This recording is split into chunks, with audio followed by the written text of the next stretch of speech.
நாங்களுடைய லக்ஷ்மி. நீங்கள் பார்த்துட்டு 0 லக்ஷ்மி. டே திருவண்ணாமலையில் ஒரு ஜுவல்லரி கடையில் நம்மளுடைய லக்ஷ்மி பிரியா அப்படியே அவங்கள சூழ்ந்து குட்டீஸ்லேருந்து பெரியவங்கலேருந்து ஒரு இன்னசென்ட் ஃபேன்ஸுங்க. சோஷியல் மீடியா ஃபேன்ஸ் வந்து கொஞ்சம் என்ன சொன்னால் அவங்க நிறைய கேள்விகள்லாம் கேட்பாங்க அந்த சோஷியல் மீடியா ஃபீலிங்கில். பட் இந்த மாதிரி ஃபேன்ஸ் வந்து சூப்பரான ஒரு விஷயம். அழகாக ஒரு என்ன சொன்னால் நம்ம போகிறோம், நமக்கு பிடிச்சிருந்த ஒரு செலிப்ரிட்டிஸ்லாம் கட் அவுட்டில் பார்க்கும்போதே அந்த லொக்கேஷன்லேயே அவ்வளோ ஒரு சந்தோஷம் இருக்கும். சிரிச்சுக்கிட்டே போவாங்க, எவ்வளோ ஃபேன்ஸ் இல்லை. ஸோ அப்படி ஒரு இடம். குட்டீஸ்கிட்டேருந்து பெரியவங்கிட்டேருந்து லக்ஷ்மி பிரியாட்ட வந்து காவேரி உங்கள் கூட ஒரு ஃபோட்டோ எடுத்துக்கலாமா, ஒரு செல்ஃபி எடுத்துக்கலாமான்னு அப்படியே ஒவ்வொருத்தரும் கேட்குற அந்த கேள்விகள் வந்து நம்ம காதில் ஒழிச்சிட்ருக்கு. ஏன்னா அவ்வளோ ஒரு சந்தோஷமான மொமெண்ட்டு. அவங்க பாருங்க அந்த செல்ஃபி எடுக்கிறதுக்கு அந்த என்ன சொல்கிறது செல்லை கையில் வச்சுட்டு இருக்கும்போது ஒவ்வொருத்தருடைய முகத்தில் இருக்க சந்தோஷமும் எல்பிக்கிட்ட இருக்க சந்தோஷமும் இருக்குது.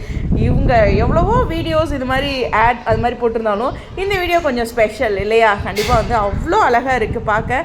அப்பா எல்பி வீடியோ வேறு நான் லேட்டாக போட்டுனா பெரிய பஞ்சாயத்து ஆடுது. 2 நிமிஷத்துலேயே பார்த்துட்டேன். என் பையன் விடமாட்டேன் டைமில் நேரம் வாய்ஸ் கொடுக்கறதுக்கு. எனிவே இந்த இடத்துல வந்து ஒரு குட்டியாக இருக்குது, ஒரு குழந்தையோடு அவங்க இருக்கிறது பார்க்கும்போது குட்டி வீக்கா லைட்டாக மனசில் உதிச்சிட்டு வந்தாங்க. அது எந்த ஒரு சந்தேகமும் இல்லை. ஸோ இந்த வீடியோ எல்லா வீடியோவோட ஒரு ஸ்பெஷல். ஏன்னா ஃபேன்ஸோடு இருக்கிறது எப்போதுமே ஸ்பெஷல் தான். எல்பியோட சந்தோஷத்தை நம்மளால் 100% உணர முடியுது. ஒரு ஃபேனாக, ஒரு சகோதரியாக, ஒரு நண்பர்களாக. ஸோ உங்களுடைய கருத்துக்கள் ஸ்டடியோ.